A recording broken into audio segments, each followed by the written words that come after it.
Good evening, everyone. Welcome to the channel. Before I begin, here are my disclaimers. Today I am going to give you an update about JINSHANG Bank interim report. JINSHANG Bank Co. Limited offers a wide range of banking services and products in China.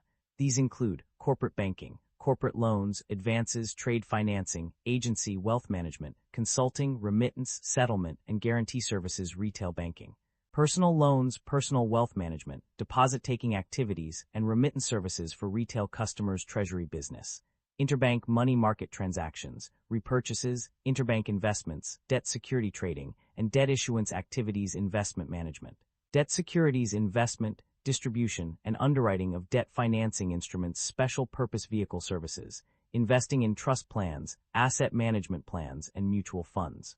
The stock price of JINSHANG Bank has increased by 24% over the past year, with a total shareholder return of 33%. This moderate increase is attributed to several factors. Firstly, positive fundamental factors in the banking sector have led to an overall rise in Chinese bank stocks. Secondly, strategic financial updates from JINSHANG Bank, such as its unaudited financial report highlighting green finance initiatives, have boosted investor confidence. Lastly, a stable recovery in profits and optimistic outlook for the sector, as reported by institutions like CITIC Securities, has positively influenced individual bank stocks like JINSHANG Bank. These factors collectively contributed to the bank's stock price, increasing by 8.46% from its 52-week low. The primary drivers of revenue growth and decline can be identified through a review of key industry trends.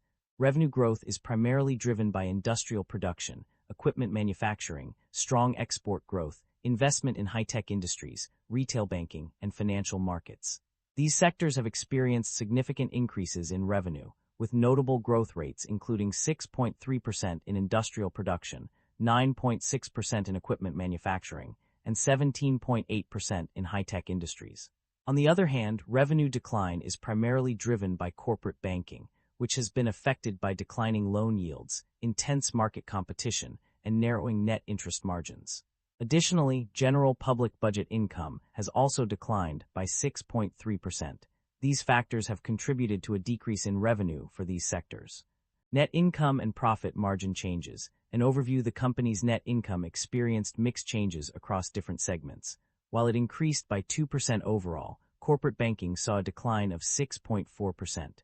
On the other hand, another segment reported an impressive increase of 44.8%. Profit margins also underwent some fluctuations. The operating income decreased by 1.8%, but profit before tax rose by 2.6%. Notably, the net profit margin remained relatively stable, increasing by a mere 0.01% from 2024 to 2025.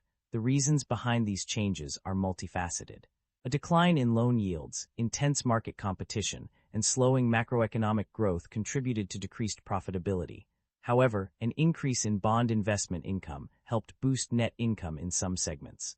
These factors highlight the complexities of the company's financial performance and the need for continued monitoring and adaptation.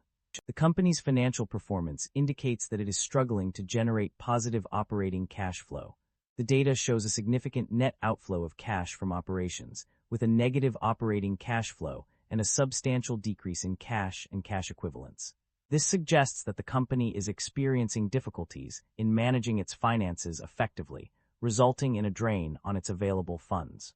The company's debt level and interest expenses have undergone significant changes in recent years. While the total debt level shows no significant change, it has increased by 92% to RMB 388,257,957 in one instance. Conversely, there was a decrease of RMB 51,601,770 in repayable on demand.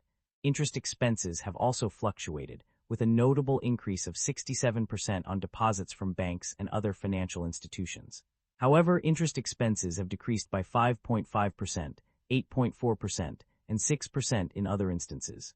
Interest income has increased by 5.7% and 4.8% from central bank deposits and banks and other financial institutions respectively. Overall, the company's debt level and interest expenses have experienced mixed changes, with both increases and decreases observed across different periods.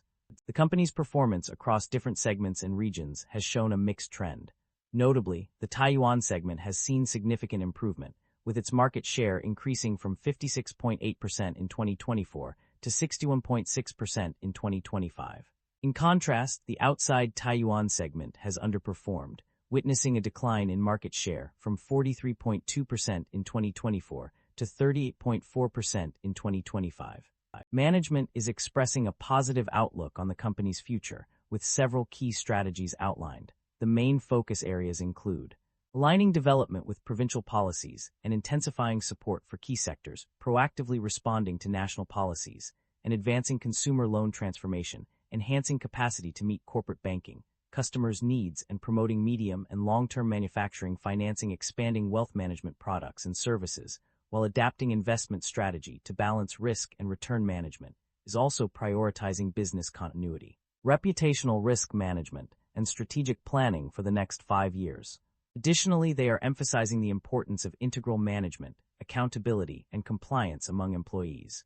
Overall, the company appears to be positioning itself for growth and expansion, with a focus on meeting customer needs, adapting to changing policies and market conditions, and prioritizing long-term sustainability. The company has a history of paying dividends to its shareholders. In 2024, it declared a dividend of RMB per 100 shares, totaling RMB 467.1 million. This trend continued in 2025 with further dividend declarations. However, there is no mention of share buybacks in the provided financial summary. That concludes the financial summary for JINSHANG Bank. Feel free to comment below, and I will be happy to answer them when possible.